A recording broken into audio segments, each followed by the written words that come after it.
Hello दोस्तों, मैं Sandeep Kumar Sharma LT trading academy में आपका स्वागत करता हूं। अभी अपन चलते हैं ऑप्शन ट्रेडिंग सीरीज की एक और वीडियो में। देखो, लास्ट वीडियो जो आपने देखा होगा, अपन ने उस पर डेल्टा के ऊपर बात की थी कि ऑप्शन ट्रेडिंग में जब अपन ऑप्शन बाइंग करते हैं तो हमें ये कैसे पता चलेगा कि कोई जो प्रीमियम है, जैसे कॉल हो गई या पुट हो गया, जैसे अपन सी या पी बोलते हैं, अगर अपन ने कहीं किसी एक स्पॉट लेवल पे बाय किया है तो मार्केट जब ऊपर जाएगा तो वो कितना प्रीमियम उसका इंक्रीज होगा, ये चीजें बताती है डेल्टा। अभी अपन बात कर रहे हैं डायरेक्टली गामा के ऊपर कि गामा क्या होता है। तो अभी एक ब्रीफ कर देता हूँ वापस से डेल्टा के ऊपर। देखो, डेल्टा क्या होता है बेसिकली। डेल्टा का मतलब हो गया कि अगर मान लीजिए स्पोर्ट जैसे निफ्टी, अगर मान लीजिए निफ्टी अभी चल रहा है 24,000 के ऊपर, राइट, और आपको लगता है कि निफ्टी यहां से इंक्रीज होकर के चला जाएगा 24,200 के ऊपर। अगर निफ्टी 200 पॉइंट से इंक्रीज करता है यहाँ पे, अगर आपने कोई कॉल बाय करी है तो आप 24,200 की अगर कॉल बाय करते हो तो ये आपके लिए हो जाती है एक आउट ऑफ द मनी, क्योंकि ये चीजें आपको पता है। आउट ऑफ ओटीएम क्या होता है, आईटीएम क्या होता है, and out of the money हो गया, इन द मनी हो गया और एट द मनी हो गया। अगर ये चीजें आपको नहीं पता है तो आप पिछली जो सारी वीडियो जाकर के चेकआउट कर सकते हो। ये ऑप्शन ट्रेडिंग सीरीज जो है, जो बिगनर से एडवांस लेवल तक चल रही है और ये स्टेप बाय स्टेप चल रही है। और ये वीडियो या ये सीरीज उन लोगों के लिए बनाई जा रही है जो स्पेशली ऑप्शन ट्रेडिंग सीखना चाहते हैं लेकिन कहीं से कोई प्लेटफॉर्म उनको मिल नहीं रहा है। तो आप ये जो सारी वीडियो है आप इनको लाइक कर सकते हो और चैनल को सब्सक्राइब कर सकते हो, अपने दोस्तों के साथ शेयर कर सकते हो जो लोग भी ऑप्शन ट्रेडिंग सीखना चाहते हैं। अभी अपन बात करते हैं डेल्टा की, एक ब्रीफ स्मॉल कर लेते हैं डेल्टा के ऊपर क्या वो बताया गया था मैंने, और गामा उसके बाद में क्या होता है। देखो, डेल्टा जो है आपका स्पॉट प्रीमियम जब आपका इंक्रीज होता है, मान लीजिए 24,000 से चलकर निफ्टी 24,200 जाता है तो इस निफ्टी के स्पॉट में 200 पॉइंट का मोमेंटम आया था। अगर आपने 24,200 की कॉल अगर बाय कर रखी है, ये मान लीजिए कॉल है आपने बाय कर रखी है और इसका प्रीमियम चल रहा है उस समय 150 का, 150 रुपीज का चल रहा है उसका प्रीमियम। अगर 200 पॉइंट निफ्टी ऊपर की साइड में जाता है तो अभी के लिए तो ये आउट ऑफ द मनी है, राइट, अभी के लिए तो ये आउट ऑफ द मनी है। लेकिन जब 200 पॉइंट मार्केट ऊपर जाएगा तो हो सकता है ये प्रीमियम इंक्रीज होके हो जाए 250, यहाँ पे 100 पॉइंट का मोमेंटम यहाँ पे इसमें भी आ सकता है। तो इसी तो बोलेंगे अपन डेल्टा कि जब मार्केट में स्पोर्ट का प्रीमियम अपर साइड में जाता है, ऊपर जाने के बाद में जो ऑप्शंस अपन ने बाय कर रखे हैं, चाहे कॉल हो या पुट हो, उनकी वैल्यू में कितना इंक्रीमेंट आता है, वो कितने प्राइस के साथ हाइक लगाएंगे उस पर्टिकुलर स्पोर्ट तक जाने के समय, ये कैलकुलेट करता है डेल्टा। लेकिन डेल्टा की जो वैल्यू मैंने आपको बताई थी, जैसे एट द मनी होता है अपना, इन द मनी होता है और एक होता है अपने आउट ऑफ द मनी। ये तीन चीजें होती है, आप इनको बेसिक से समझना। इनके ऊपर भी एक वीडियो बन चुकी है, आप जाके वो पहले चेकआउट कर सकते हो। एटीएम के ऊपर अभी डेल्टा की अपन बात कर रहे हैं। एटीएम के ऊपर जो डेल्टा की वैल्यू चलती है वो ऑलमोस्ट चलती है 0 to 5.0 का मतलब हो गया कि अगर निफ्टी 24,000 से 24,200 चाहेगा तो पर 1 पॉइंट के ऊपर जब भी 1 रुपये स्पोर्ट में इंक्रीज होगा तो ऑप्शंस का प्रीमियम अगर यहाँ पे 150 चल रहा होगा तो पर 1 रुपये के ऊपर स्पोर्ट में यहाँ पे 0.50 का इंक्रीमेंट होगा। मतलब कि अगर 1 रुपये स्पोर्ट का प्रीमियम बढ़ता है तो 50 पैसे ऑप्शन का प्रीमियम यहाँ पे बढ़ेगा एट द मनी के ऊपर। ये तो हो गया अपना डेल्टा। अगर उसी को अपन इन द मनी में लेकर चले तो इन द मनी मैंने आपको बताया था कि जो डेल्टा की वैल्यू होती है वो चलती है करीब तकरीबन 1 रुपये के लगभग। मतलब कि अगर मार्केट 24,000 से चल करके 24,001 पे आ जाता है, 24,001 पे आ जाता है, और जो ऑप्शन का प्रीमियम सपोज दैट अगर अपना at the in the money में 100 रुपीज का चल रहा है तो यहाँ पे 1 पॉइंट बढ़ने के साथ में उसकी प्राइस जो हो जाएगी वो हो जाएगी 101। मतलब कि 1 रुपये अगर स्पॉट बढ़ेगा तो 1 रुपये ही ऑप्शंस बढ़ेगा। और तीसरा आता है अपना OTM, means in out of the money.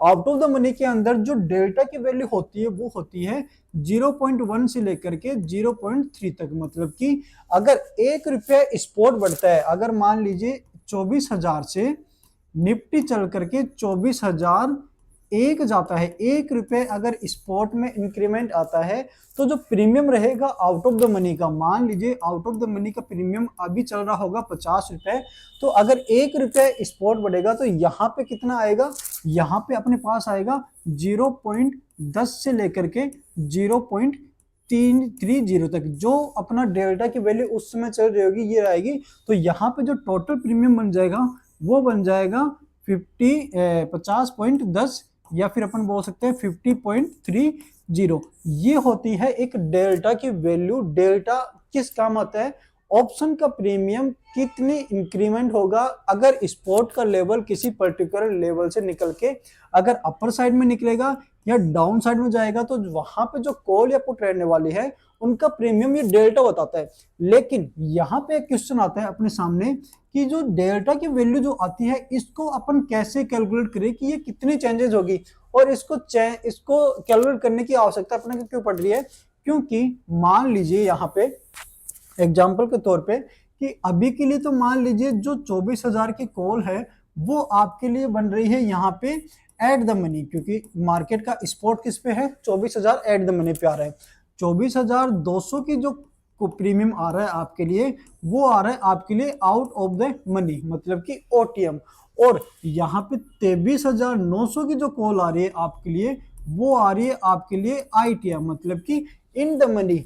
अगर डेल्टा की वैल्यू अपने को निकालने आ गई, लेकिन डेल्टा किस हिसाब से चेंज होगा, सपोज दैट 24,200 की जो कॉल आपने बाय करी होगी करंट सिनेरियो में, तो वो आपके लिए आउट ऑफ द मनी रहेगी, क्योंकि स्पॉट का जो प्रीमियम है वो चल रहा है 24,000 के ऊपर, तो 200 पॉइंट अहेड अभी आउट ऑफ द मनी चल रहा है। लेकिन जब मार्केट इंक्रीमेंट देगा अपर साइड में, वहां पे उसकी प्राइस इंक्रीज होगी 200 पॉइंट के साथ में, तो स्पॉट आ जाएगा 24,200 के ऊपर। तो उस समय आपके जो कैलकुलेशन होने वाली है ऑप्शन के प्रीमियम में, वो आउट ऑफ द मनी का जो डेल्टा रहने वाला है 0.1 से लेकर 0.3 तक, उसके अकॉर्डिंग नहीं होगी। यहाँ पे गामा जो अपन ने स्टडी किया था, डेल्टा, गामा, वेगा और थीटा, तो गामा ये डिसाइड करता है यहाँ पे कि कोई स्पॉट जो है अगर किसी पर्टिकुलर लेवल से निकल कर कितने पॉइंट ऊपर तक जाता है, तो उनका जो एटीएम, आईटीएम और ओटीएम होता है उसका जो थीटा होता है उसमें कितने चेंजेस होने चाहिए प्राइस के अंदर डेल्टा के अकॉर्डिंग, ये डिसाइड करता है गामा। गामा इज नथिंग, आपको सिर्फ सिंपल डेफिनेशन करना है कि एक हो गया ऑप्शंस अपना, राइट। ऑप्शंस का जो प्राइस होता है वो कितना इंक्रीज होगा वो डिसाइड करेगा डेल्टा यहाँ पे, राइट। मतलब कि ऑप्शंस का प्रीमियम होता है उसको डिसाइड कौन करेगा, डेल्टा की। अगर स्पॉट 100 पॉइंट ऊपर जा रहा है तो डेल्टा डिसाइड करेगा कि ऑप्शंस का प्रीमियम कितना बढ़ना चाहिए, और डेल्टा कितना बढ़ रहा है इसको डिसाइड कौन करेगा, इसको डिसाइड करेगा गामा।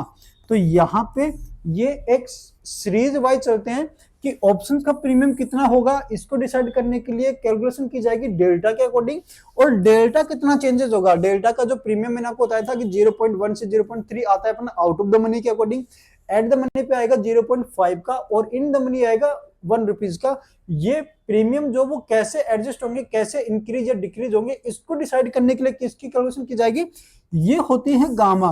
तो इस वीडियो के अंदर अपन ने देखा कि गामा क्या काम आता है। तो अभी तक अपन ने देख लिया कि डेल्टा जो होता है अपना ऑप्शंस का प्रीमियम को डिसाइड करता है, और गामा जो होता है वो डेल्टा के प्रीमियम को, यानी कि डेल्टा कितना चेंजेस होगा किसी पर्टिकुलर स्पॉट के अकॉर्डिंग अगर ऊपर या नीचे जाता है, तो ये डिसाइड करता है गामा। तो ये अपना वीडियो हो गया, पहले वाला डेल्टा हो गया, गामा हो गया। देखो डेल्टा और गामा, थीटा, वेगा, इनकी आगे सीरीज आएगी। इसका मतलब ये नहीं कि देखो ये कॉम्प्लिकेटेड है तो आपको समझ में नहीं आएगा, ये just as a basic learning understanding के हिसाब से मैं आपको बता रहा हूँ कि जो लोग ऑप्शन ट्रेडिंग सीखना चाहते हैं, मार्केट में आना चाहते हैं, उनको सारी चीजें सीखनी है।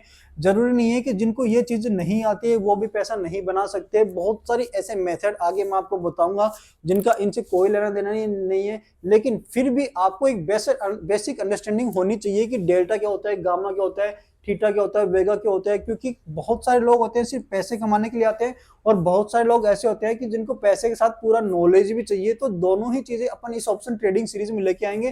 तो यहाँ तक आप लोगों को आई थिंक ये सारी चीजें समझ में आ गई होंगी। अगर वीडियो आपको अच्छा लगता है तो आप वीडियो को अपने दोस्तों के साथ शेयर कर सकते हो, वीडियो को लाइक कर सकते हो, सब्सक्राइब कर सकते हो, क्योंकि ये सारे कंटेंट है बनाने के लिए बहुत ज्यादा मेहनत करनी पड़ती है, इनको रिकॉर्डिंग एडिटिंग सारी चीजें करनी पड़ती है। इसी तरह के और इंपॉर्टेंट वीडियो आप लोगों के लिए लाता रहूं। मिलते हैं नेक्स्ट वीडियो में।